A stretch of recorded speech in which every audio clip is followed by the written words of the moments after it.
好，咁首先我哋嚟睇到嘅一個單位係23樓嘅 A 室單位嚟嘅。咁呢度咧其實係一梯3個或者私隱度非常之高。咁我哋睇呢個單位咧，其實係1211尺。咁事不宜遲，我哋立即入去望一望個格局先。咁一入到屋咧，其實呢度就已經內置咗一個好高嘅鞋櫃啦。咁其實都可以放翻日常嘅收納嘅。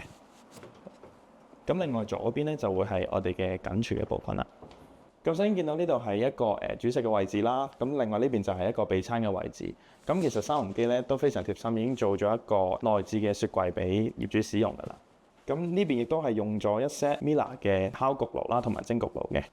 大家可以望一望呢度嘅景觀。咁右邊就係山脈啦，左邊就係城市景，都有翻咁上下距離嘅，所以個空間感都會好足夠。咁最後呢度咧就係俾屋企工人姐姐使用嘅工人房。係啦，咁可以見到空間都非常足夠嘅，亦都係內置套房嘅。好，咁翻到嚟客飯廳呢邊啦，咁其實個間隔都非常分明嘅，係啦，做咗飯廳同埋客廳嘅部分啦。咁另外呢一個廳係採用咗南北對流，咁非常少有嘅一個設計嚟嘅，空間感都非常足夠。因為主要呢度咧樓底係高3.4米嘅，咁所以就唔會覺得好狹窄，係啦，咁亦都係可以活用啲空間咁樣。呢一個單位咧係採用咗4房1套嘅一個間隔啦，咁大家可以睇下啲客房啦，都非常之足夠嘅部分。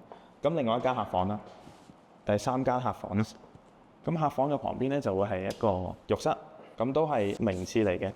最後我哋睇埋主人房嘅部分，咁主人房嘅部分咧同廳同埋2間客房同埋廚房嘅景觀都係一樣，都係望翻城市景嘅，不過就非常開揚，唔會有好逼仄嘅感覺。始終樓下會有一個公路嘅部分啦，咁佢都整咗一個降音嘅一個閘喺度，咁當拉埋嘅時候咧，咁就會安靜好多噶啦。